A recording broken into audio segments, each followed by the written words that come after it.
Good afternoon, class. Welcome to a supplemental lesson for math. On the top of your page, please write convert improper fractions to mixed numbers, as that will be our topic for today.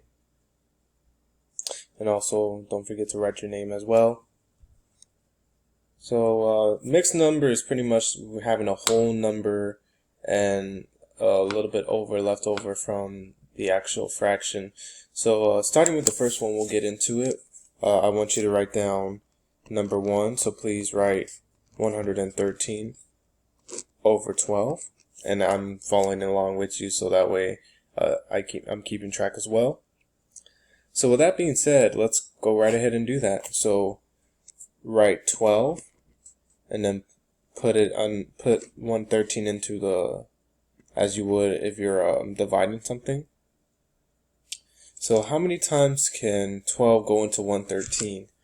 Well, that's a little bit difficult to do just in your head, so of course we'll calculate that. 113, divide that by 12, but it won't be a whole number, so maybe 12. And just give me a minute.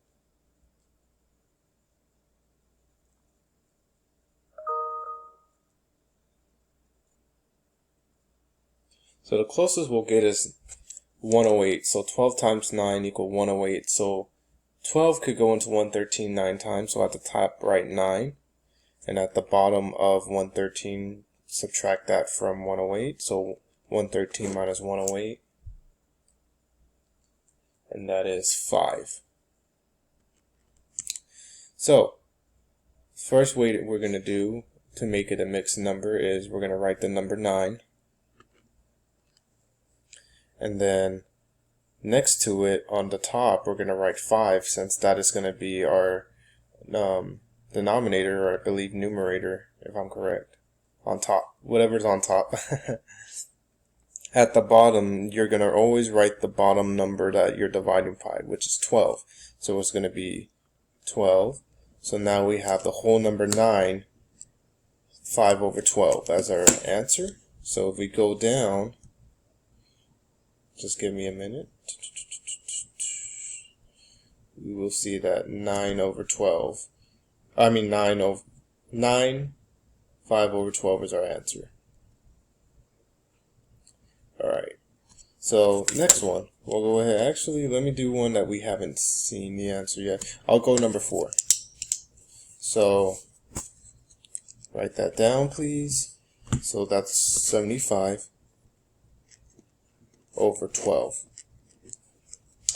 How we're going to do that? So first of all, we're going to do what we did with the first step, is have 12 outside and then put 75 inside as if you were dividing that number. So how many times can 12 go into 75? Well, we already know it's not going to be a whole number completely, but we could get as close as we can. So 12 times, let's say, 6. So it will give us 72. So we know 12 goes into 75 at least 6 times. So now that we know 6 times 12 is 72, we're going to subtract that from 75. So the bottom, you're going to write, right under 75, you're going to write negative 72, or minus 72, not negative. And then write, what's left over is 3. So now making that into a mixed number, we already know the main number is going to be 6. Next to it, the top number, it's going to be number 3. And then of course, always the bottom fraction part is always going to be the one you divide it from, which is 12. So write that down, which 12 is right there at the bottom. So you should have 6 as a whole number, and the fraction part of it is 3 over 12. So let's make sure that's our answer, and I think I did that wrong if I'm incorrect. Oh, you know what? Okay, I see. So your answer is going to be 1 over 4. The reason why is because we could simplify 3 over 12. So I said that the fraction part is going to be 3 over 12. But we could simplify that, so we could divide everything by 3.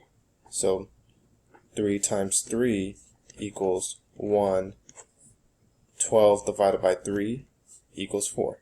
So now the real answer will be 6 still, but the fraction part will be 1 over 4 because we simplify it. And the reason we didn't simplify the first part of the number, first answer, let me go back to it for reference. 5 over 12 is because we cannot simplify this. Because if we were to we could divide 5 by 5 and that'll give us 1, but 12 doesn't go into 5, or 5 doesn't go into 12 equally. It would be a decimal, so that is incorrect. Let's do one more. Let's do number 19. So 19, please write that down. It's going to be 13 over 2. So, like we were at, we're going to have 2 on the outside, and we're going to have 13 inside because we're dividing that. So we already know that's an easy number to do in our head. So how many times could 2 go into 13? Well, we already know that 2 times 6 equals 12. So we're going to do 6. So on the top, it's going to be 6. And then the bottom, you're going to write 12 and subtract that from 13, which will leave you with 1. So the mixed number will be 6, and the fraction part will be 1 over 2. So, or 1/2. And if we go to number 19, that will be our answer. Yeah, right there. I know it's a little bit difficult to see how I set it up. I will send a picture though, and possibly also do more if necessary, but that is it for now. If you have any questions, let me know. Thank you.